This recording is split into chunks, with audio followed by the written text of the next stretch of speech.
naman ang pagbubuni ng mga Pinoy sa panalo ni Manny Pacquiao. Pero bukod sa atin, pati ilang foreign celebrity ay natuwa rin sa tagumpay ni Pacman. Narito po ang report.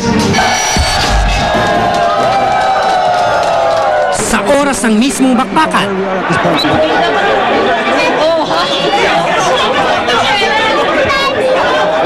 hanggang sa i-anunsyong panalo ang kanilang daddy, hindi bumitaw sa pagsuporta ang magkakapatid na sina Jemuel, Michael at Princess.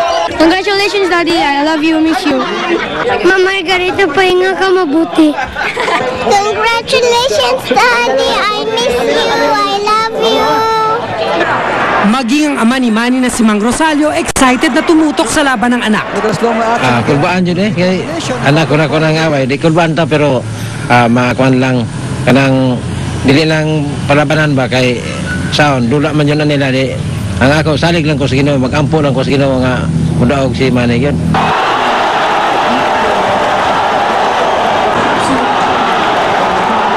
Dumagundong sa iyawan ng iba't ibang screening ng labang Pacquiao Margarito nang i-anunsyong panalo si Pacquiao.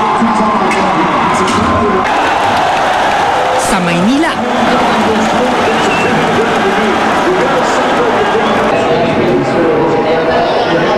sa Philippine Navy Headquarters,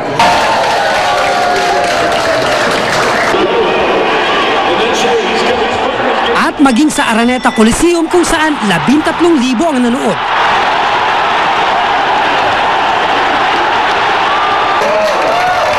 Sa pay-per-view screening naman ng isang hotel sa Muntinlupa, ang mga kapuso star na sina Dingdong Dantes sa Troco Nasino kasama ang kanilang pamilya. Pati Hollywood celebrities na bilib. Tulad ni Paris Hilton na proud na tinweet ang paghanga kay Pacman. Justin Bieber na excited na matuloy ang Pacquiao-Mayweather fight. Nag-tweet din si American Idol Season 7 winner David Cook at Black Eyed Peas member will.i.am. Sa dami ng nag-tweet na nanood, nanguna sa worldwide trending sa Twitter kahapon ang mga salitang Pacquiao, Pacquiao Margarito at Mayweather. Gayon din ang Margarito, Filipino Pride at Congrats Manny. Si Pangulong Noynoy Aquino na isingit din sa kanyang schedule sa Apex Summit sa Japan ang panonood sa laban sa kanyang hotel. Personal din niyang tinawagan si Manny matapos ang matagumpay nitong pagsungkit sa ika-8 titulo. Sa Sports and Fitness Center naman ng Kamara, tumutok ang ilang kapwa kongresista ni Pacquiao na hindi nagpunta sa Texas. Kanina 18 resolusyon na ang inihain para batiin at papurihan si Pacquiao sa latest niyang tagumpay. Para sa saksi, Cesar Apolinario nag-uulat. 6 na buwang pahinga niya naman ang bilin ni Coach Freddie Rhodes kay Manny Pacquiao para gumaling ng todo mula sa injury na kanya tinamo sa laban. Posibleng kalahating taon ding mawawala sa ring si Antonio Margarito upang hayaang maghilom ang kanyang fracture sa may kanang pisngi. Mula sa Texas, saksi si Chino Trinidad. And he's continuing to rock. Margarito. Isa sa mga eksenang ating nasaksihan sa labang Pacquiao Margarito ay kung paano halos nagsara ang mga mata ng Tijuana Tornado. Margarito, sa lakas ng binabato. Talagang plano, no? Dala na rin ang mga matatalim at madidiing kaliwa ng pambansang kamao. Maybe today. Matapos ang main event ng Sabado sa Arlington, Texas, ay dinala agad ang Mexicano sa ospital upang ipasuri. Isang fractured orbit o yung buto na proteksyon ng mata ang tinamo ni Margarito kay Pacquiao. Ang payo raw kay Margarito, magpahinga ng hindi bababa sa 6 na buwan upang hayaang maghilom ang kanyang bungo sa may bahagi ng kanyang kanang pisngi. It's such a long face. Ang pambansang kamao naman, nanalo man sa madugong 12-round encounter nila ni Margarito, di rin biro ang tinamong pinsala. Bakas ito ng makapanayam ng GMA News ang pambansang kamao pagkatapos ng post-fight press con. Dumaan ako sa butas ng karayong para manalo for this fight, and then tumimbang siya ngayong gabi ng 165 pounds, and then ako 148 pounds lang, so 17 pounds ang difference, at talagang nararamdaman ko yun. Maga ang kanang kamao, pasapasa ang mukha at may bruising sa kanang bahagi ng bodega ang pambansang kamao. Sanhi ng mga suntok na sinalo niya galing kay Margarito. Hanggang sa makasakay na ng eroplano pabalik ng Los Angeles, ay bakas pa rin sa kilos ni Pacquiao ang panlakit mula sa kanyang injuries. Nagpalabas na ng utos si Coach Freddie Rhodes para masiguradong gumaling ng todo muna ang Manny bago ito lumabang muli. So now I'd like to see him take like 6 months off and rest. Have a nice long rest, go Congress, do a good job in Congress, and have some fun with his family. Mula sa Los Angeles, California, Chino Trinidad ang inyong saksi. At balikan naman natin ang ulat ukol sa nangyaring pagsabog sa pabrika ng paputok sa Angat, Bulacan kung saan isa ang nasawi. Para sa dagdag na detalye, may report sa pamamagitan ng telepono ang ating saksing si Cedric Castillo. Cedric. Yes, Vicky, isang malakas na pagsabog ang yumanig sa barangay Marungko dito sa bayan ng Angat, Bulacan matapos ngang sumabog ang isang hinihinalang pabrika ng paputok. Patay agad dahil sa pagsabog ang biktima na kinilalang si Linda Reyes matapos matagadan umano ng pader ng kanyang bahay na natibag dahil sa explosion. Katabing-katabi lamang ng sumabog na warehouse ang bahay ni Aling Linda.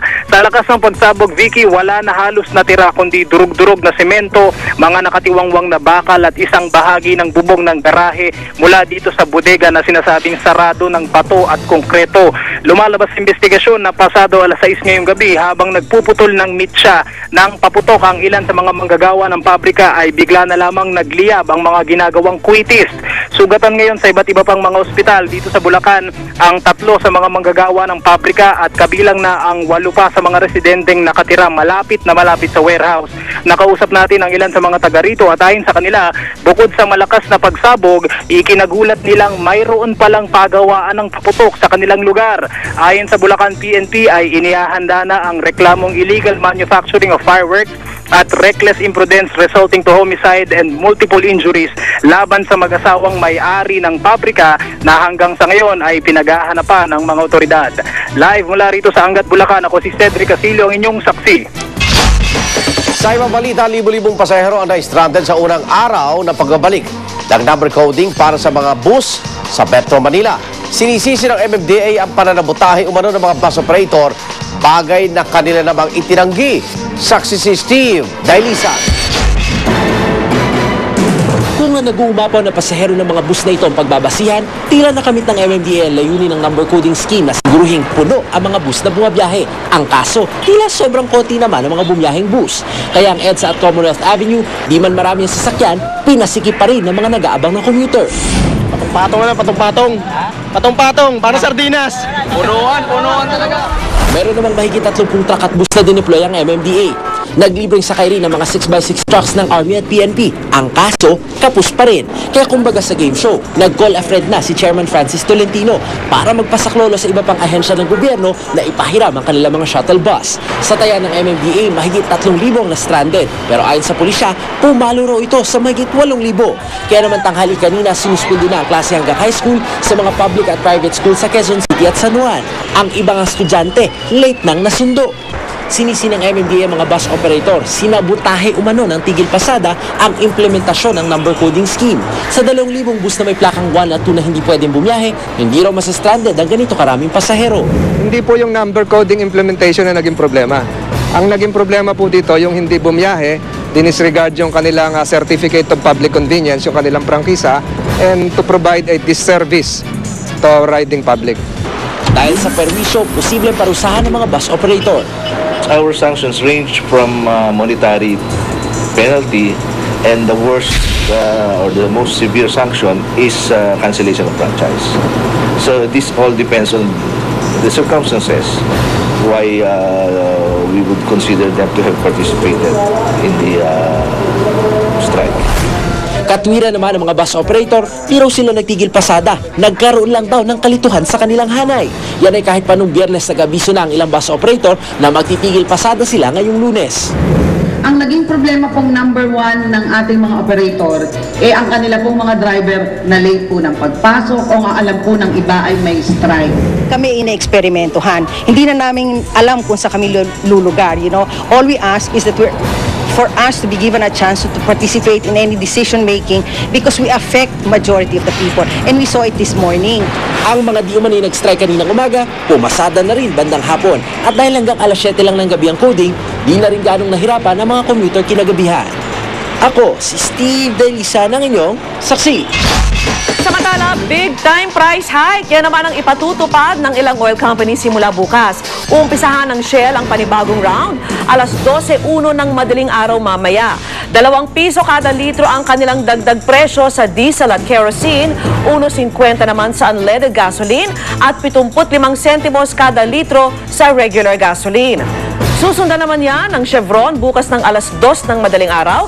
Pagkatapos ay ang Eastern Petroleum at Phoenix Petroleum. Ayon sa mga kumpanya ng langis, ang oil price hike ay dulot ng pag-akyat ng presyo ng krudo sa world market at walang kinalaman sa pagsasara ng fuel pipeline ng First Philippine Industrial Corporation. At sama-sama natin saksihan. Heroes welcome para sa Pambansang Kamao, inihahanda na ng kanyang mga kababayan sa Sarangani. Mga piniratang DVD ng laban ng Pacquiao Margarito na samsam. Pagbubukas ng Tiangge sa Marikina, dinagsa ng mga Christmas shopper. Balitang hatid ng inyong isang liga ng katotohanan. Sama-sama natin pagiging saksi.